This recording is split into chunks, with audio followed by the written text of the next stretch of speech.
ओम नमः शिवाय, ओम नमः शिवाय। शिव हरि बच्चों, बोलो शिव पार्वती की जय। बोलो श्री कृष्ण भगवान की जय। बोलो शिव पुराण की जय। शिव पुराण का भगवान शिव के लिंग एवं साकार विग्रह की पूजा के रहस्य तथा महात्म का वर्णन सूत जी कहते हैं, सोनक, जो श्रवण, कीर्तन और मनन इन तीनों साधनों के अनुष्ठान में समर्थ न हो, वह भगवान शंकर के लिंग एवं मूर्ति की स्थापना करके नित्य उसकी पूजा करे तो संसार सागर से पार हो सकता है। वचन अथवा छल करते हुए अपने शक्ति के अनुसार धन राशि के ले जाएं और उसे शिवलिंग अथवा शिव मूर्ति की सेवा के लिए अर्पित कर दें।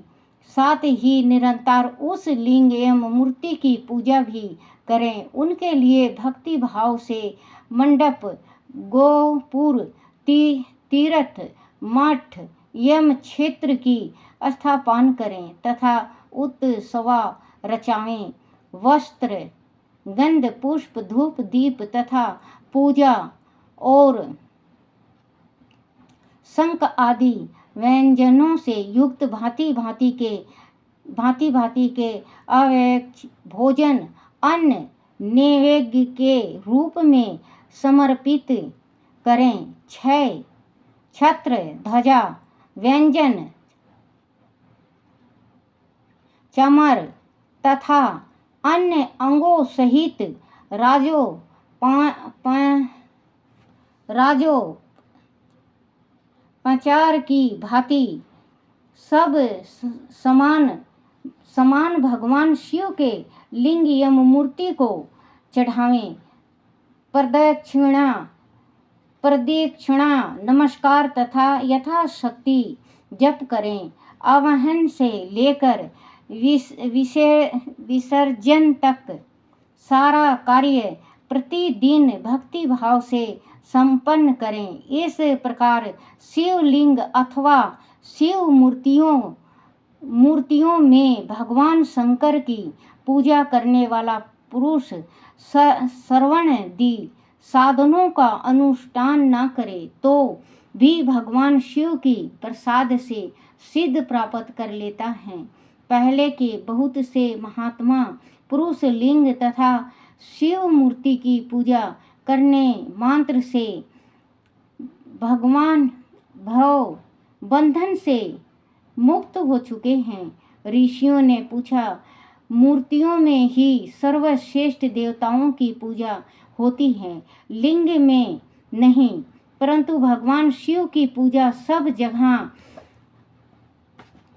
जगह मूर्तियों में और लिंग में भी क्यों की जाती है। सूत जी ने कहा, मुनीश्वर, तुम्हारा यह प्रश्न तो बड़ा ही पवित्र और अत्यंत अद्भुत है। इस विषय में महादेव जी ही वक्ता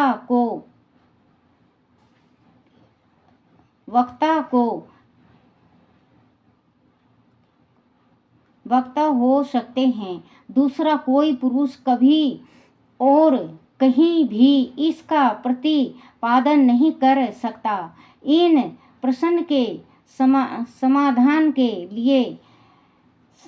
के लिए भगवान शिव ने जो कुछ कहा है और उसे मैंने गुरु जी के मुख से जिस प्रकार सुना है उसी तरह क्रमशः वर्णन करूँगा। एकमात्र भगवान शिव ही ब्रह्म रूप होने के कारण निष्कल निराकार कहे गए हैं। रूपवान होने के कारण उन्हें सकल भी कहा गया है, इसीलिए वह सकल और निष्कल दोनों हैं। शिव के निष्कल निराकार होने के कारण ही उनकी पूजा का आधारभूत आधारभूत लिंग भी निराकार ही प्राप्त हुआ है।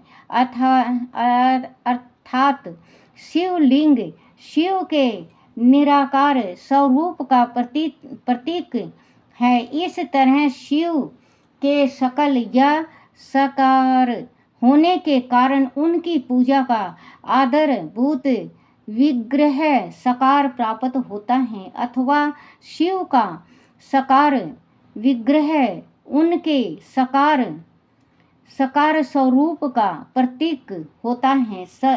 सकल और अकल समस्त अंग आकार सहित साकार और अंग आकार से सर्वथा रहित निराकार रूप होने से ही यह ब्रह्मा शब्द से कहे जाने वाले परमात्मा हैं।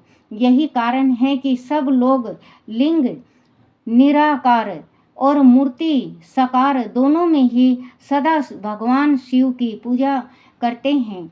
शिव से भिन्न जो दूसरे देवता हैं वह साक्षात ब्रह्मा नहीं है, इसीलिए कहीं भी उनके लिए निराकार लिंग नहीं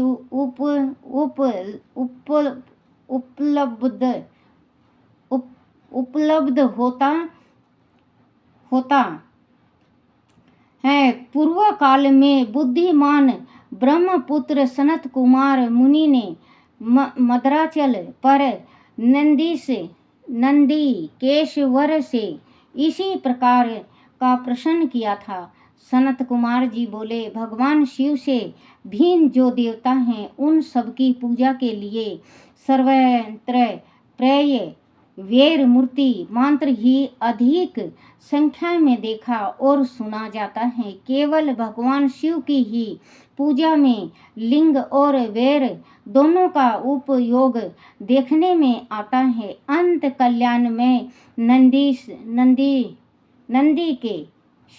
नंदीकेश्वर इस विषय में जो तत्व की बात हो उसे मुझे इस प्रकार बताइए जिससे अच्छी तरह समझ में आ जाए। नंदीश्वर ने कहा, निष्पाप ब्रह्मा कुमार, आपके इस प्रकार का हम जैसे लोगों के द्वारा कोई उत्तर नहीं दिया जा सकता, क्योंकि वह गोपनीय विषय है और लिंग साक्षात ब्रह्मा का प्रतीक है। तथापि आप शिव भक्त हैं, इसीलिए इस विषय में भगवान शिव ने जो कुछ बताया है उसे ही आपके समक्ष कहता हूँ। भगवान शिव ब्रह्मा स्वरूपा और निष्कल निराकार हैं, इसीलिए उनकी पूजा में निष्कल लिंग का उपयोग होता है। संपूर्ण वेदों का यही मत है। सनत कुमार जी बोले, महाभाग योगींद्र, आपने भगवान शिव तथा दूसरे देवताओं के पूजन में लिंग और वेर के प्रचार का जो रहस्य विभाग पूर्वक बताया है वह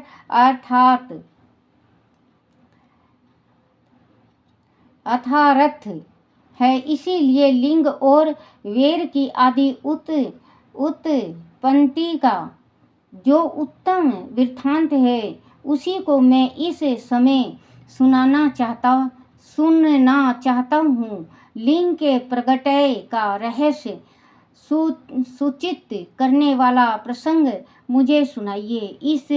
इसके उत्तर में नंदीकेश्वर ने भगवान महादेव के निष्कल स्वरूप लिंग के आविर्भाव का प्रसंग सुनाना आरंभ किया।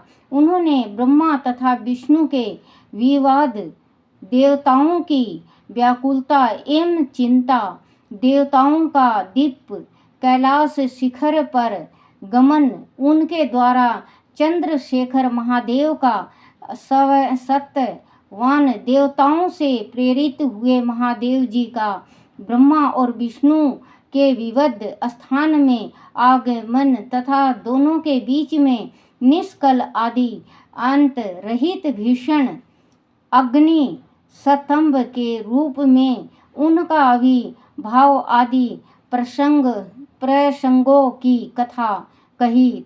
तदनंतर श्री ब्रह्मा और विष्णु दोनों के द्वारा इस ज्योतिषमय स्तंभ की ऊंचाई और गहराई का ठह लेने की चेष्टा एवं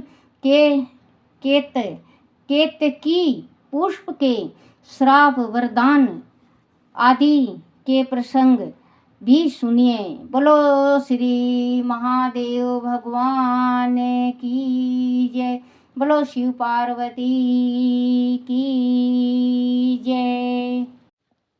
ओम नमः शिवाय, ओम नमः शिवाय, ओम नमः शिवाय, ओम नमः शिवाय, ओम नमः शिवाय। बोले ओम नमः शिवाय, ओम नमः शिवाय, ओम नमः शिवाय, ओम नमः शिवाय। बोले ओम नमः शिवाय, ओम नमः शिवाय, ओम नमः शिवाय, ओम नमः शिवाय। बोले ओम नमः शिवाय, ओम नमः शिवाय, ओम नमः शिवाय, ओम नमः शिवाय। बोले ओम नमः शिवाय, ओम नमः शिवाय, ओम नमः शिवाय, ओम नमः शिवाय। बोले ओम नमः शिवाय। बोलो शिव पार्वती की जय। जय मेरे शिव भोले की जय। भोले शिव की जय। सुख शांति दो, सुख शांति दो। बोलो शिव की जय।